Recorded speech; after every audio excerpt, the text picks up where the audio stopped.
And this is to do with the role of various stakeholders for integrated development. First up, I'd like to invite our session moderator, Mr.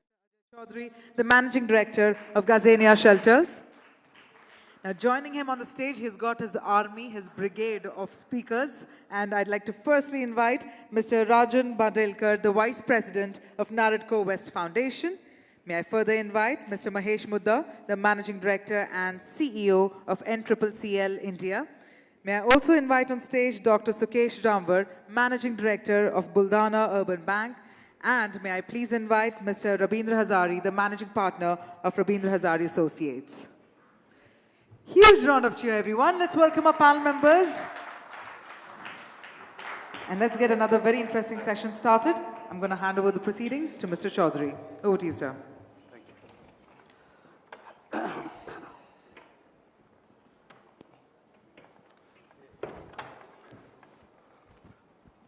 So welcome back, everybody. I hope you've had a very good lunch. We have got with us a very nice panel for you. Let me introduce my panelists for you. That is Dr. Sukesh Zamwar. He is the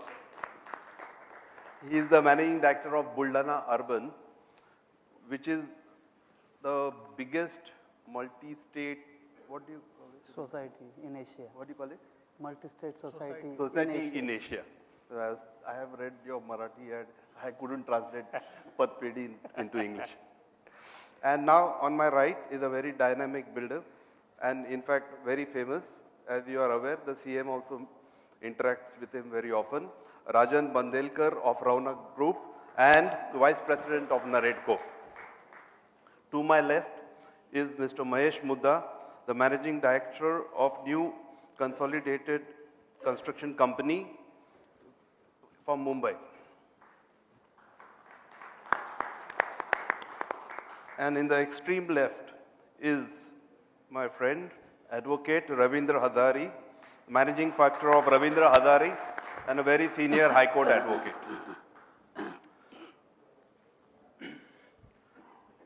So, before I begin, one of the reasons I got this job was the advantage of being an organizer. If any of you have played cricket, when we used to play cricket, whoever owned the bat got batting first. So to avoid after lunch embarrassment of seeing people sleeping, I thought why not become a moderator and get the easy job of asking questions to my co-panelists. Let's begin. I will start with you, Rajan. You, as put on your NAREDCO cap, you do represent the industry with the government. And in fact, like the CM mentioned, you take a lot of issues to this government. What are your expectations and what are your opinions about the way they are interacting with you?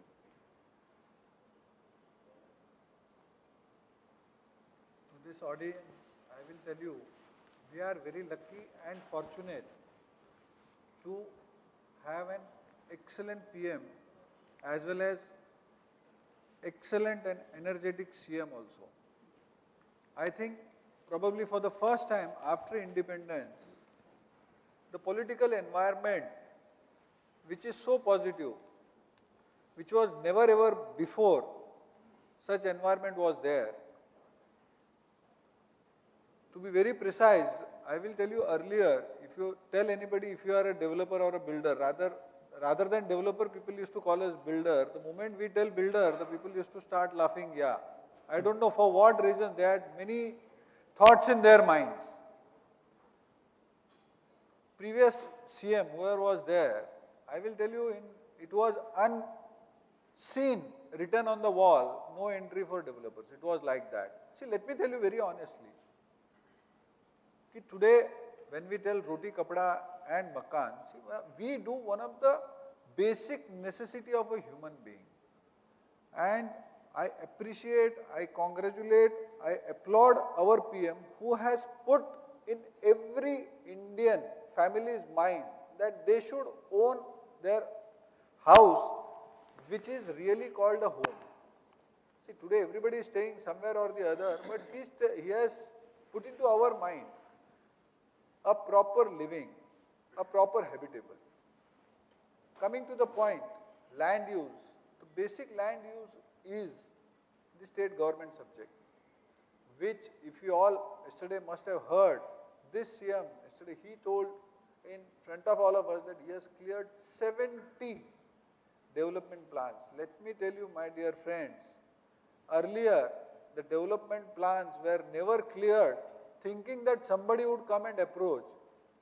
Here nobody goes, nobody approaches CM. The development plans are easily approved with the consultation of officers, and major changes are not made for any reasons. See, if they are convinced, if they feel there is something wrong, because the development plans are prepared earlier and these plans took so many years to approve. If you see all the city plans, they are approved, but the implementation was very less. But let me assure you, now the plans whatever prepared, even for Mumbai, what 2034, which is prepared by the now municipal commissioner and his staff, see, they have taken majority things into consideration. Ultimately, you can't satisfy each and every individual. But these plans, CM has told yesterday, he will try and clear it as soon as possible. As expectation, what we as an industry feel, see, we are done, or rather we have tremendous problems in getting approvals. Transparency is not there, which CM is working, the municipal commissioner is working, all other various departments, all officers, because it's like you told, it's like cricket. If the captain is proper and he is performing and he has that killing instinct, or he has a vision, automatically it flows down entire team. So today, all the officers, all the bureaucrats, they say the same line, and they are trying and striving very hard to bring in transparency. Thanks, Rajan. Now, taking this forward, I would like to ask this question to Mahesh. You are one of the leading developers in Mumbai and even having projects out. Let's talk about housing, and especially housing which is needed for the strata of people, like what we are saying, affordable housing. I would like to know, your company has been involved in this project. What are your views on the policies, and are there any suggestions you would like to make to the government over and above the incentives they have given to your industry recently? Yes, that's a very good question. Yeah. Housing is, again, as we have been talking, is the basic need. And in our country, because since inception, again, we have been talking about roti, kapda, makan. But then there were never, because ministry or industry or allocated because portfolio for the truly for housing. But now we are seeing that kind of change in recent past, because as Rajan just now telling, because PM as well as state level, all the chief ministers, they have been talking housing for all by this 2020 vision or 2022. And we as a contractor and developer, because wherever we are working, because one thing we have been seeing now, because this right price and right place, because because in our country there is a huge need, demand for the housing. It's not that because metro cities, because and if we go talk about the smart cities and the creating the need-based housing, small houses, good houses, because we cannot dilute the spirit of the project, we cannot dilute the quality, we cannot dilute the, because all the infrastructure. We'll be giving the same thing, but those will be the real good small houses and affordable to the people because who are needy. That will definitely stop the influx into the metro cities, that burden which is happening as of today. And people will definitely be happy. So we need to create because integrated townships, not isolated because A project, B project, then ultimately again because we'll be suffering from the infrastructure point of view. So that is where we have been giving suggestion to the state government chief ministers. We had a couple of meetings, and they are very pro for it, and they have been fully supporting. So, in terms of permissions, when we talk about integrated township, it's not a developer or because a contractor, because it is again because because the whole system is involved. So the approach has to be complete holistic, where each partner, because including government, because they are also going to be the partner, because all the permissions, because now we are talking of EOD, ease of doing business. In true sense, that must percolate down to the Gram Panchayat level, corporation levels, and the UD department and the CM office. So that change we have been definitely seeing, and that will definitely help the needies to get their genuine house with the right price. And then because if we do it that in time, time is the money we always talk. So because that money, because delay of the time, because ultimately because end user is paying. Whether it is bank interest, whether it is increase into the pricing or anything, nobody is going to pay from their pocket.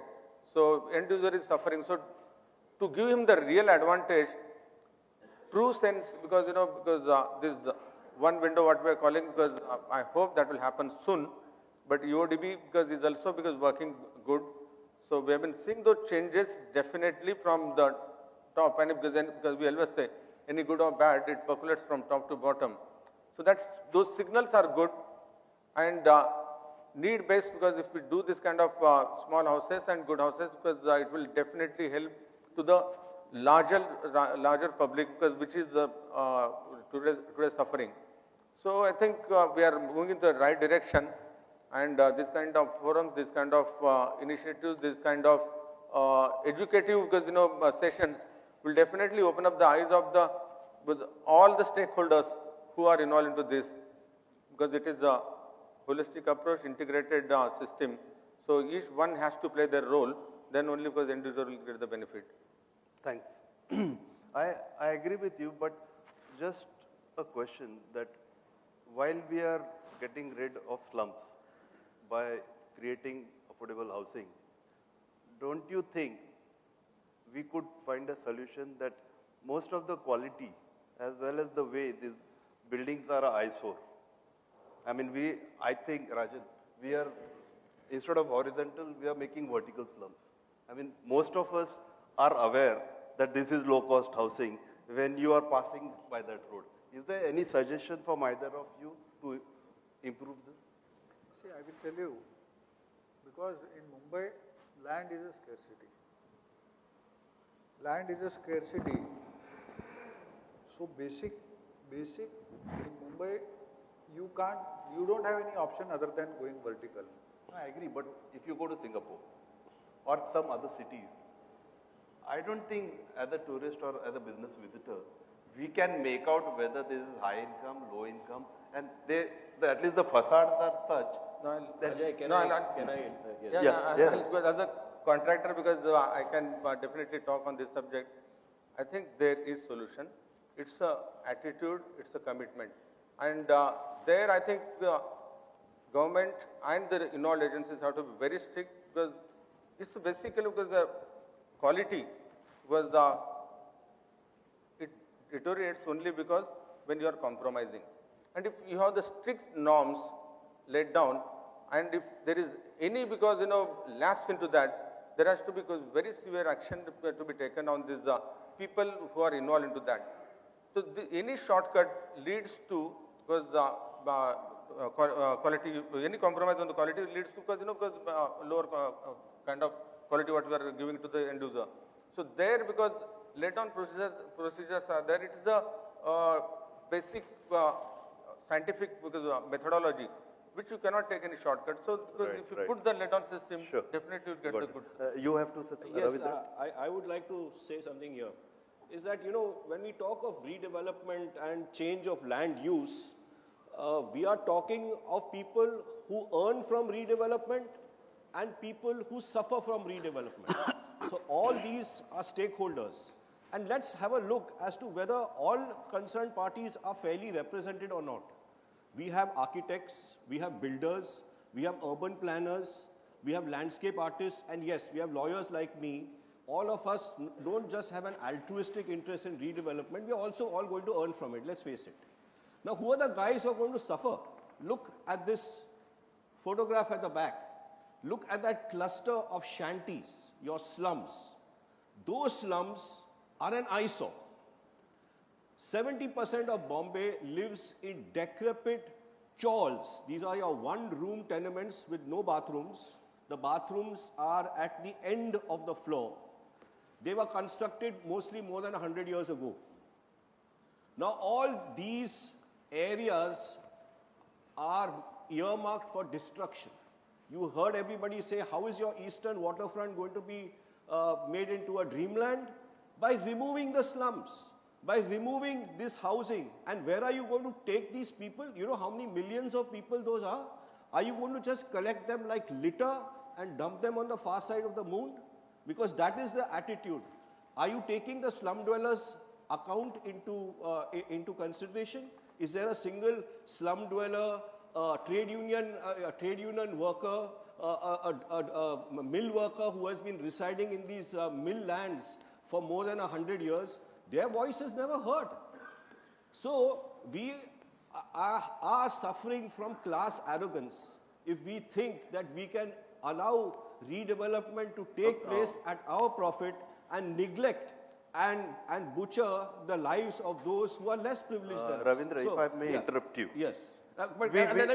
We all have a problem. We know what the problems are. Is but there a solution? Yes, I'll tell you as to what is the so-called solution and why it isn't working. The solution that government has come up with is your slum development, your slum rehabilitation scheme. I'm just giving one example because this is a very well-known. Your slum rehabilitation scheme means that a slum, which is often an encroachment on public land or on somebody else's private land, now all those slum dwellers will come together, they will form a society, various builders bid for the development rights of that slum, and they assure the slum dweller that instead of this shanty, I will build, say, a 40-story skyscraper tower, and I'll give you a room of 200 square feet. Now, and the rest of the land, so that is free for you. And the rest of the land, I can put up a commercial or residential skyscraper for the rich folks where I can sell it at the market price. Now, this is heavily loaded in favor of the builder because he gets prime property in South Bombay, South Central Bombay, where land is just not available. It's supposed to work in favor of the slum dweller because he gets ownership rights to a tenement. Now, what doesn't happen is, why is this thing not working? Like Ajay said, you are replacing a horizontal slum with a vertical slum. And please understand the sociology of a slum, which is very important. In a slum in India, you have different communities, different castes, different religions, who all exist harmoniously. They have certain social structures. You are rupturing those social structures by compressing them like sardines in a tin can in this tower. Now you understand, please, all of us stay in society buildings. So do I. Your upper middle class society has problems in getting all society members to pay the maintenance charges, to keep the common areas clean, to pay for the lift. Who's going to pay for this lift in this 45-story tower once the corpus amount by the builder expires? Nobody is going to pay for it. These towers are social dynamite. They are worse than the Semtex that any terrorist is going to bring from any neighboring country. We have created in our midst social dynamite packed towers which are going to explode in a riot. Please do not think that we can ignore the masses and go ahead with these redevelopment. Please see, to answer again Ajay's query, what has happened when you have ignored the masses? You will have developments like Bandra Kurla complex, which is full of buildings of your top banks and financial institutions. Can you get a cup of tea anywhere in Bandra Kurla complex? Can you get a idli dosa? Can you get a bun maska? You cannot, because there is not a single shop or restaurant except you're paying some horrendous amount which you can only afford if you're a high paid corporate executive with a credit card. So nobody, even your junior executive, forget your blue collar and white collar worker, can get a cup of tea in Bandra Kurla complex. See your Ambi Valley development in the Western Ghats. swank houses for the rich, no place for the poor. So where are you going to get your servants?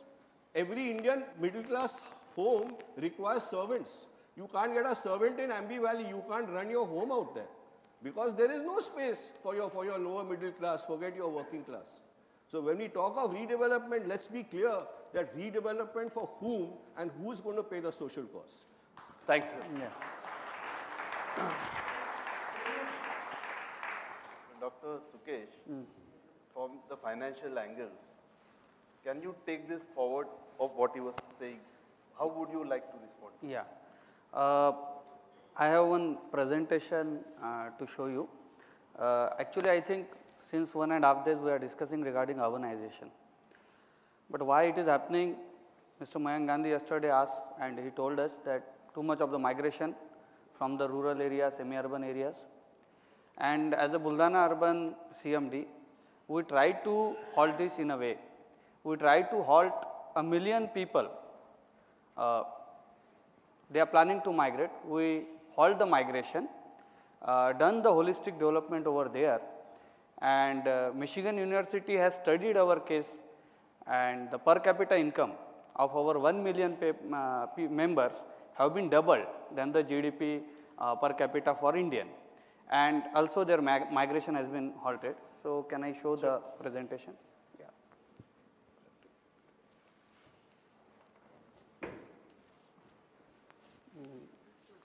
Which one? Yeah. Yeah. Can you this one? We need to be... Just chairs. We can do that. No, we can sit down till then. We can go there. Then we'll go down. Yeah. Yeah. So this is the largest credit cooperative society in Asia, and the size is around 9,500 crores, 1.8 around. It's a all-time return, 1.45 billion USD. Deposit million USD, lending around 800, and the member base is 7,50,000, and 2,50,000 are the beneficiaries. We are operating in 4 states of India. We have 402 branches and 7,000 employees. Moving ahead, we have multiple loan products. I will not go into the details, but mainly warehouse loan has been acknowledged for the benefit of the farmers. This is our growth chart. This is our head office. I will move fast. Important thing, we did 3 breakout innovations in financial sector. 4 pillar system, financial innovation, I will not close economic loop theory. What we did, the basic principle of cooperative, credit cooperative, when the cooperative is an old concept, but if we take a modern cooperative concept by Raiffeisen from Germany, he has given members come together, do the business whatever they want, and they can grow, form a closed loop. We made a closed economic loop, supporting our members to grow their income, and then we got this bigger credit society. And the third one is the social banking. The members come together, talk about their needs, and they get the multiple benefits from the society. Look out the distribution of the members. We got 41% of farmers, 24% business people, 20% service sector, and 50% deployed and others. This is our distribution of members, around 1 million members. We have 50% rural population, 20. In semi-urban, I took the district places, and in urban only Mumbai, Pune, Aurangabad kind of cities. Moving ahead, we have a major business of warehouse. We got around 360 warehouses, and the capacity, storage capacity is second to the state of Maharashtra. It is largest, I think largest in private sector. What we do, we put the grains from the farmers in the warehouses and help them to take advantage of the speculative market, and they sell when the prices goes up. Moving ahead, we have such kind of warehouses. In these warehouses, we put these cleaning grading units, and again their income has been increased. We have the gold loan portfolio, which is a big portfolio. It also helps farmer. When the farmer goes for receiving, he put the gold in our society, then grew the crop in the warehouse. We get loan on the crop in the warehouse, make the gold loan nil, and he can wait for 1.5 years to 2 years. So, these all things, we are able to prevent urbanization of people as well as money also. Because once money starts urbanizing, people also starts moving towards urban areas. So, what we did, we made this financial cycle. Farmer put a gold loan, produce the crop, put the produce in the warehouse, get the loan on the produce, make the gold loan nil. Only two possibilities: rate will decrease or increase. Increase, sell the commodity, get profit. If decrease, time is the only solution. You get 2 years, and usually these farmers sell these things. So, this economical cycle helped them to increase their income by double the Indian standard. We are technologically quite upgraded.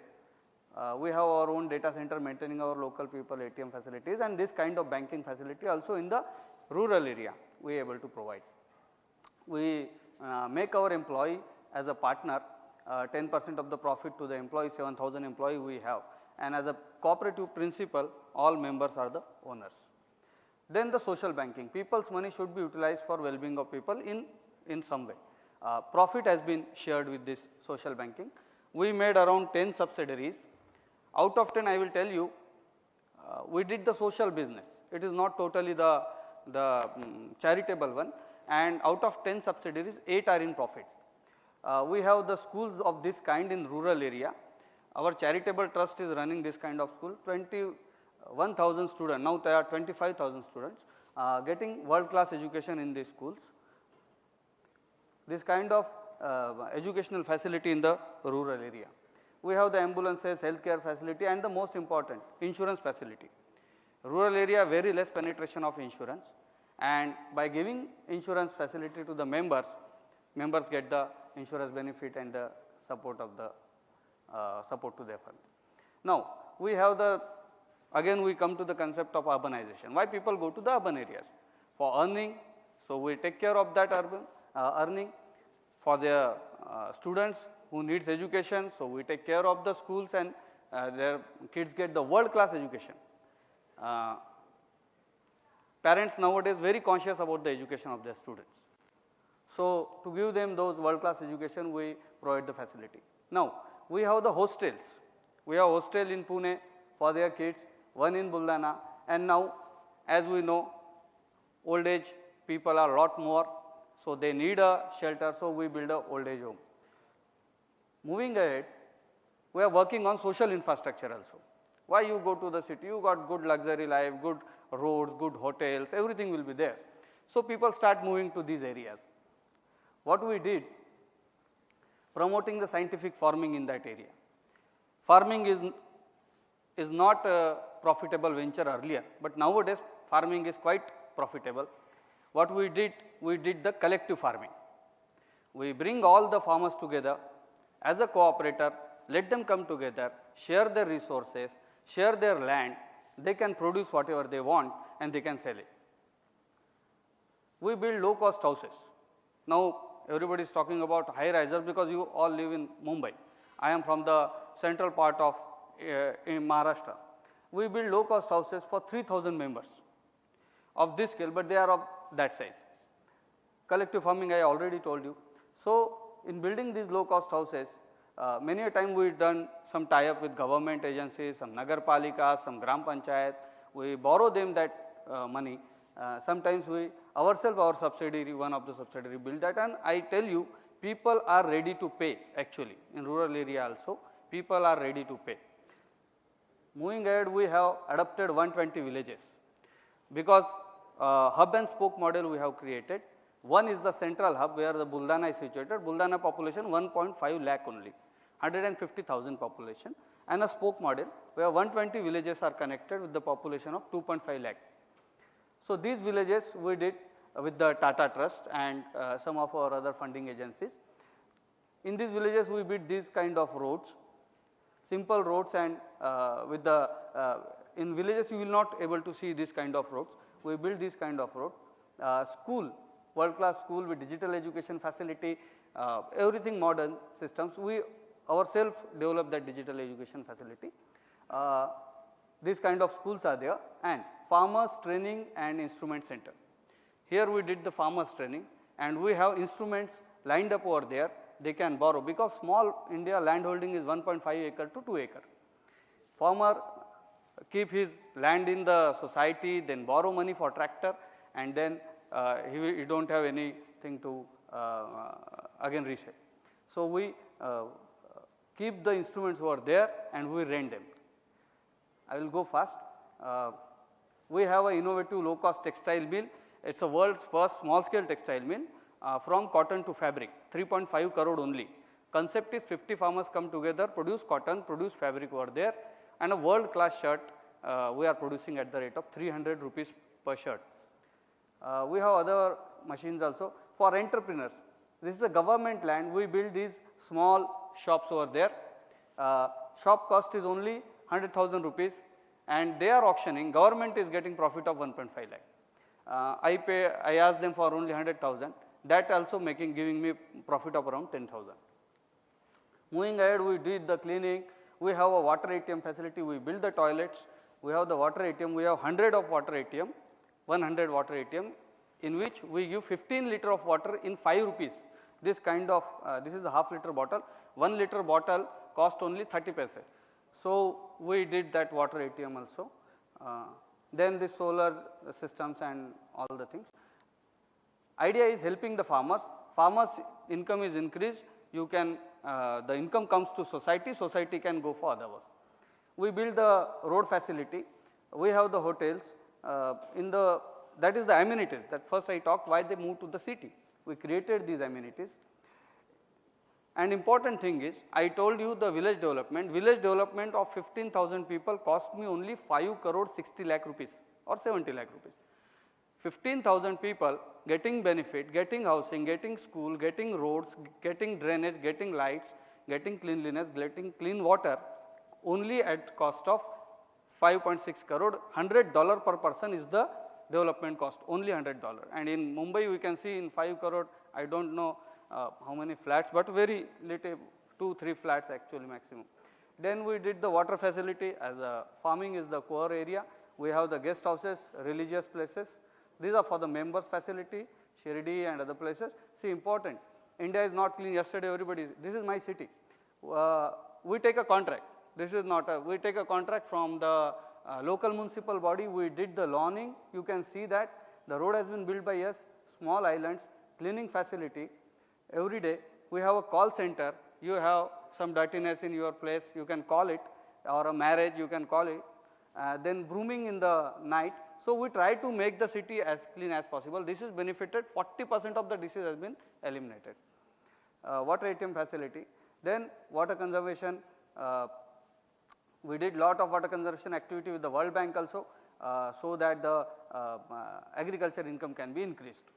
Kittens and the cows and the goats, goat farming, this kind of activity, allied activity gives 25% more business to the farmers. This I told you, from cotton to directly to the fabric, and now this is a Camel brand. We come up with this brand, 100% cotton shirt. Then we have the pharma investment and other, and the bottling plant, modern day sugar factory.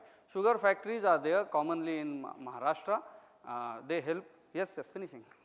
Okay, e-commerce and innovations we did, windmill, lot of innovations, electrical vehicle assembly also we are doing. We build this Saundarya Prasad, like hair oil and shampoos and all that, our bachar ghat. Fine. So, yeah. So, thank you. Thanks, Sukesh. That was very enlightening. Yeah.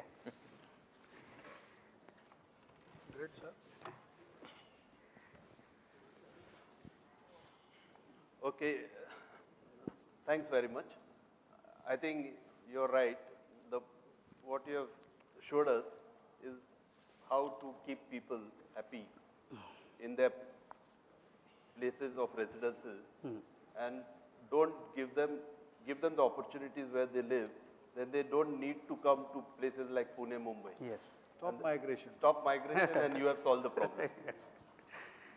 So would any of you have to add to this discussion? In short, please. Pardon? If you can invite questions Yeah, from the sure. audience. The audience.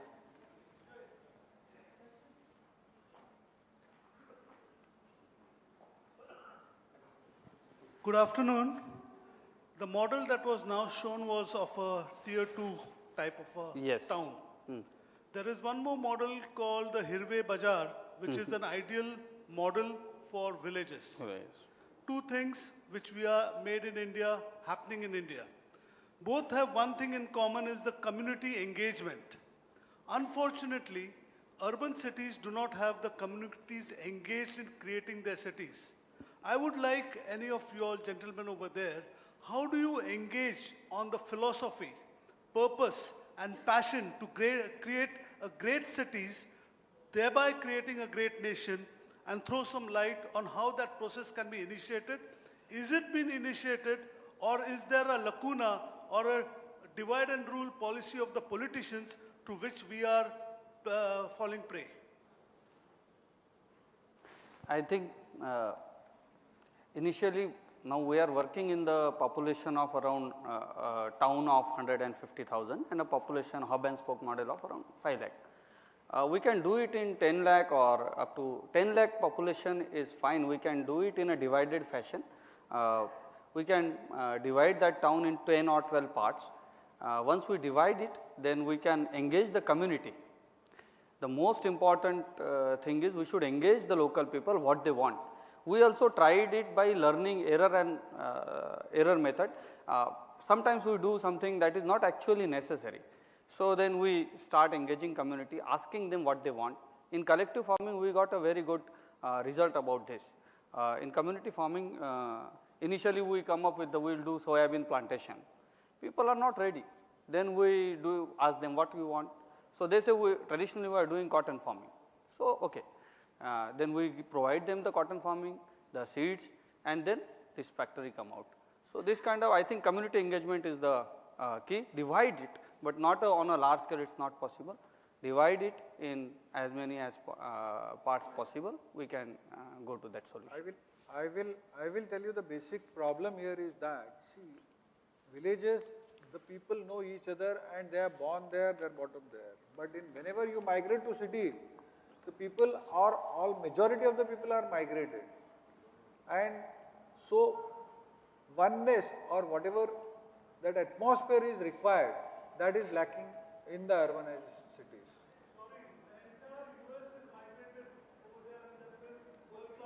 Now they have become residents there. Yeah. No, but still the migration. I think what is being my friend here, what he's referring to is that there are certain well-known settlement patterns that people who come from the villages, they all settle in a cluster in a city. That you see in US, you will have your Little Italy in New York. Similarly in Bombay, you see Bombay's urban spread. You have different areas of Gujaratis, Kathiawadis, South Indians, Sindhis, Punjabis. So these are well-known community clusters.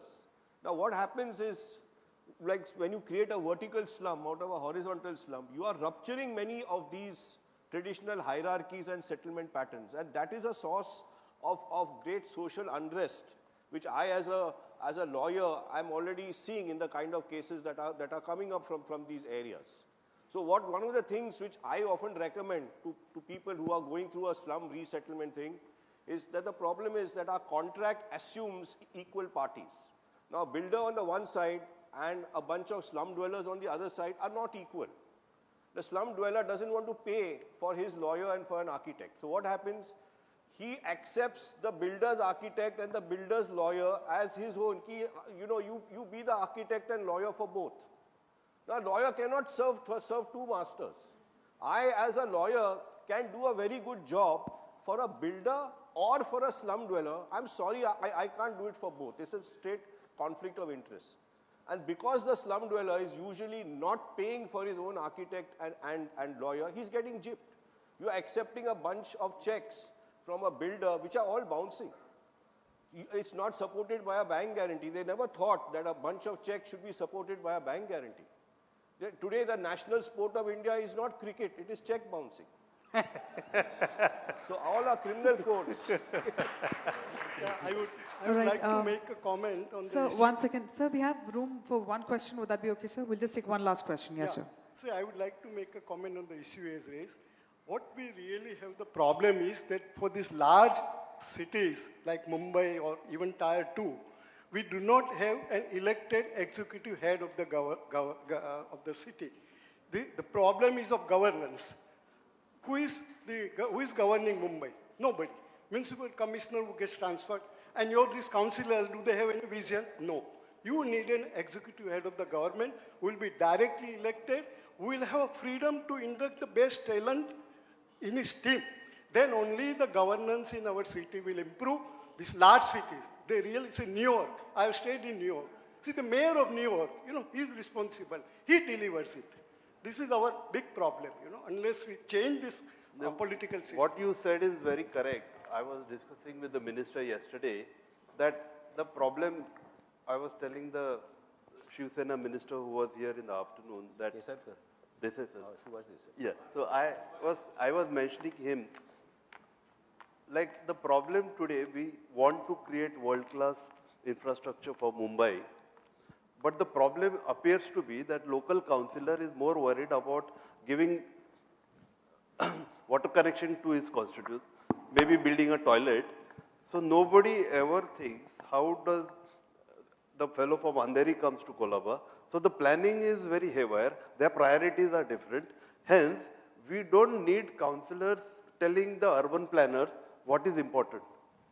We need urban planners telling this, but the way our political structure is made, they have more clout over which way the city is heading than the people who should be doing it. Ajay, if you remember what I started telling you that, give this government a 10 years. See, fortunately, if you see yesterday's newspaper also, Umar Abdullah also told all his opponents, don't think about 2019, think about 2024. So, for another 7 years, this government is going to stay. So, first time we have got a government who is thinking and taking interest. Even I don't know if you have gone on website of government of Maharashtra, they are doing budget, they are asking your suggestions. See, for the first time, they are involving public into their decisions. Otherwise, earlier, whatever used to happen, they used to just give the budget and they tell ki this is it, you take it or leave it. Now it is not like that. So we should give them the time and we should get involved and be a positive criticizer. What I mean to say, I am not telling don't criticize. Criticize, but while criticizing, give them an option also. This is a solution. Solution A, B, C, any one of them. Okay. Correct. It's very right. I think the day we all stakeholders start holding ourselves responsible, instead of pointing the fingers at others, then you will see the total change. I think each one involved have to be disciplined, committed. Automatically things will happen the way because what we are wanting. But then everybody is looking after their own interest and because neglecting other part, then because this kind of conflict starts. So I think matter of discipline is started from the government side. We all stakeholders also have to be committed. With this, I think I wish to conclude the session. We are running late. I want to thank all my co-panelists for a wonderful discussion. Thank you very much. Thank you very much. If I may please invite Mr. Thomas Sase to please come on stage to present the mementos to our speakers, to our panel members as well. If I may please request you to do the honors. Meanwhile, ladies and gentlemen, keep those tweets coming using hashtag #ETLandSummit. I repeat, hashtag #ETLandSummit.